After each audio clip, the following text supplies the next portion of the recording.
Ukraine रूस के बीच पिछले कई दिनों से जंग छिड़ी है। रूसी हमले में राजधानी कीव में सन्नाटा पसरा हुआ है, लेकिन यूक्रेन के राष्ट्रपति वोलोदिमीर ज़ेलेंस्की पीछे हटने को तैयार नहीं है। रूसी हमले के जवाब में यूक्रेन ने भी उसके कई कमांडर मार गिराए हैं।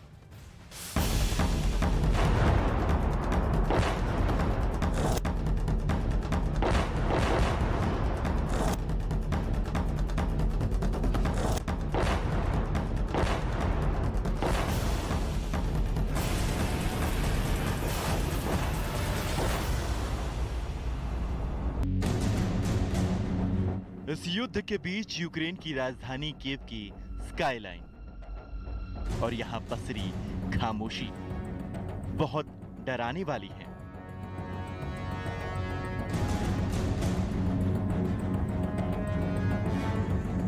शहर के आसमान में ये उठता धुआं देखिए।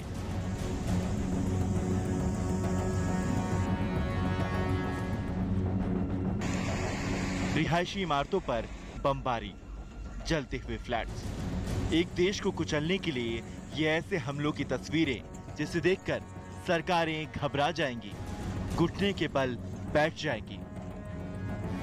लेकिन यूक्रेन के राष्ट्रपति ज़ेलेंस्की ने ऐलान कर दिया है कि वो झुकेंगे नहीं, यूक्रेन रुकेगा नहीं। उन्हें जहां मौका मिलेगा वो रूस को घेर कर मारेंगे। और इसकी तस्वीरें यूक्रेन से बराबर आ भी रही हैं। रूसी फौज के टैंक और बख्तरबंद गाड़ियां यूक्रेन की फौज का निशाना बन रही हैं। रूस के लिए सबसे नया झटका। रूस का एक और जनरल यूक्रेन युद्ध में कुर्बान हो चुका है। मेजर जनरल ओलेग मित्येन और उनकी स्वेट टीम के 7 फौजियों को मारिउपोल के पास यूक्रेन में मारने का दावा किया गया है। मेजर जनरल ओलेग मित्येन रूस सेना के उस एलीट यूनिट को लीड कर रहे थे जो पुतिन के डायरेक्ट कंट्रोल में कही जाती है। रूस को ऐसा नुकसान पहुंचाने वाले यूक्रेन के कमांडर यानी कि ज़ेलेंस्की दुनिया पर बड़ी छाप छोड़ अमेरिकी कांग्रेस से मुखातिब होकर ज़ेलेंस्की ने क्या कहा, वो गौर से सुनिएगा। Remember September the 11th, a terrible day in 2001 when evil tried to turn your cities, independent territories, in battlefields, when innocent people were attacked from air. Yes, just like no one else expected it. You could not stop it. Our country experience the same every day. Zelensky America को जगाना चाहते हैं, वो Biden से मदद चाहते हैं। Zelensky ने अमेरिका से फाइटर जेट मांगे हैं। वो चाहते हैं कि यूक्रेन के ऊपर नो फ्लाई जोन बनाया जाए। ज़ेलेंस्की समझ गए हैं कि उन्होंने 3 हफ्तों से अगर रूस को रोका हुआ है, ऐसे में उनको पश्चिमी देशों से और मदद मिल सकती है, तो वो पुतिन के सारे प्लान पर पानी फेर सकते हैं। ज़ेलेंस्की के इसी आत्मविश्वास को डिगाने की रूस ने बहुत कोशिश की है। पुतिन का सारा गुस्सा राजधानी कीव पर उतर रहा है। तो आज युद्ध का 22वां दिन है। पश्चिमी देश यूक्रेन के साथ खड़े हैं। इन सब के बीच रूस के राष्ट्रपति व्लादिमीर पुतिन ने फाइनल अल्टीमेटम दे दिया है। पुतिन ने अमेरिका के राष्ट्रपति बाइडेन के बयान पर कड़ी चेतावनी जाहिर की है। पुतिन ने कहा है कि दुनिया पर वर्चस्व कायम करने की महत्वाकांक्षा के चलते पूरी दुनिया को इसके नतीजे भुगतने होंगे। साथ ही पुतिन ने यूक्रेन में सैन्य अभियान को पूरी तरह सफल बताया है और इस बीच धरती को रूस के खिलाफ फौजों का जमावड़ा नहीं बनने देंगे। रूसी राष्ट्रपति ने कहा कि रूस के खिलाफ पश्चिमी देशों का रवैया तबाही जैसा है। इसके अलावा उन्होंने ये भी कहा कि रूस के खिलाफ पश्चिमी देशों के प्रतिबंध पूरी तरह से विफल रहे हैं।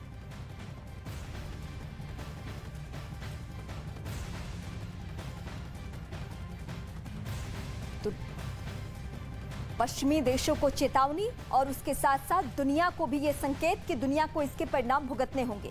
यानी सीधा कहना है कि अगर किसी ने सपोर्ट किया तो वो देश भी भुगतेगा।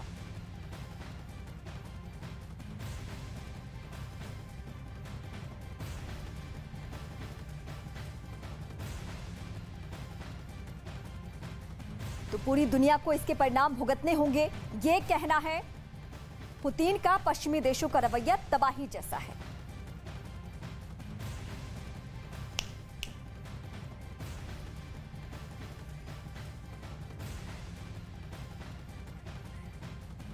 रूस और यूक्रेन के बीच युद्ध 22 दिनों से जारी है। पश्चिमी देश यूक्रेन के साथ खड़े हैं। इन सब के बीच रूस के राष्ट्रपति व्लादिमीर पुतिन ने फाइनल अल्टीमेटम दे दिया है।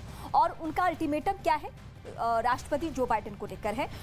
उनके बयान को लेकर कड़ी चेतावनी दी है। पुतिन ने कहा है कि पश्चिमी देशों की दुनिया पर वर्चस्व कायम करने की महत्वाकांक्षा के चलते पूरी दुनिया को इसके नतीजे भुगतने होंगे। साथ ही पुतिन ने यूक्रेन में सैन्य अभियान को पूरी तरह सफल बताया है। उन्होंने कहा कि यूक्रेन की धरती को रूस के खिलाफ फौजों का जमावड़ा नहीं बनने देंगे। रूसी राष्ट्रपति ने कहा कि रूस के खिलाफ पश्चिमी देशों का रवैया तबाही जैसा है। इसके अलावा उन्होंने ये भी कहा कि रूस के खिलाफ पश्चिमी देशों के प्रतिबंध पूरी तरह से विफल रहे हैं। तो यूक्रेन के 22वें दिन अब सुपर पावर अमेरिका भी युद्ध के मैदान में कूदता हुआ नजर आ रहा है। भले ही अमेरिका सीधे अपने सैनिक युद्ध के मैदान में ना उतारे, लेकिन इस बीच एक और बड़ी खबर, यूक्रेन पर हमला 9/11 जैसा है, ये ज़ेलेंस्की का कहना है। 80 सालों से ऐसा आतंक नहीं देखा है किसी ने। रूस पर नए प्रतिबंध लगाने की मांग ज़ेलेंस्की कर रहे हैं। एंटी एयरक्राफ्ट हथियार भी मांगे हैं उन्होंने अमेरिका से। इस बीच अमेरिका ने भी ये अनाउंस कर दिया है, इस बात का ऐलान कर दिया है कि वो मदद करने को तैयार है, हथियार वो भेजने के लिए तैयार है। लेकिन इसकी तुलना 9/11 से की जा रही है, जो एक ऐसा जख्म है जिसका बदला अमेरिका ले भी चुका है, जो भी इसके गुनहगार थे। लेकिन इसी से तुलना की जा रही है अब यूक्रेन के हालात की। यूक्रेन पर हमला 9/11 जैसा है, ये ज़ेलेंस्की कर रहे हैं। 80 सालों में ऐसा आतंक हमने नहीं देखा।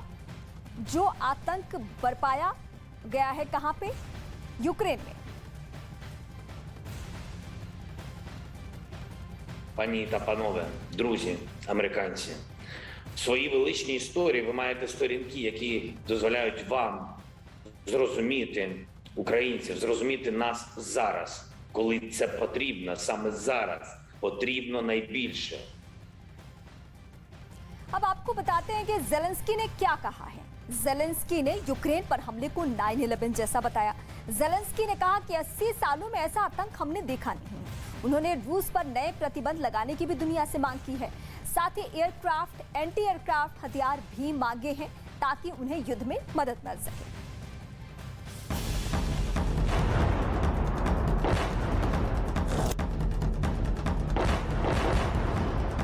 यूक्रेन की फौज और मिलिशिया इस वक्त 3 तरह के एंटी टैंक वेपन सिस्टम का इस्तेमाल कर रहे हैं। इनमें पहला है अमेरिका से मिला javelin anti tank guided missile system, जिसकी रेंज 4 किलोमीटर है। ब्रिटेन से मिला एन-लॉ सिस्टम यानी next generation light anti tank weapon, ये दोनों टॉप एंगल अटैक वाली मिसाइल हैं। तीसरा है स्वीडन से मिला AT-4 रॉकेट लॉन्चर।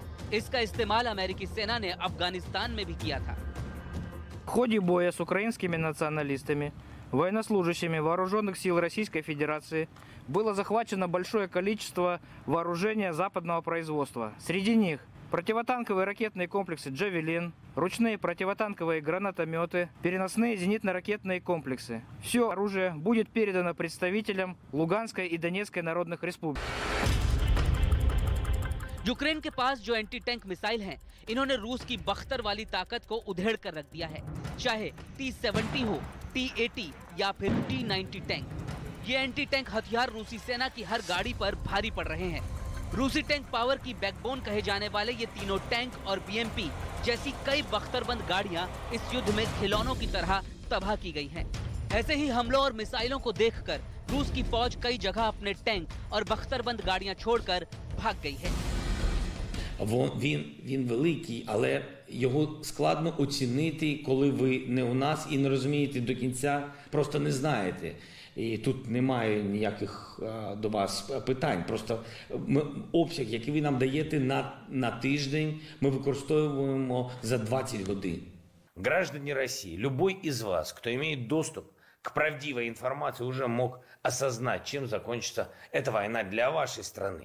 Позором, бедностью, многолетней изоляцией, очень жестокой, репрессивной системой, которая будет относиться к гражданам России точно так же бесчеловечно, как к украинцам относились вы.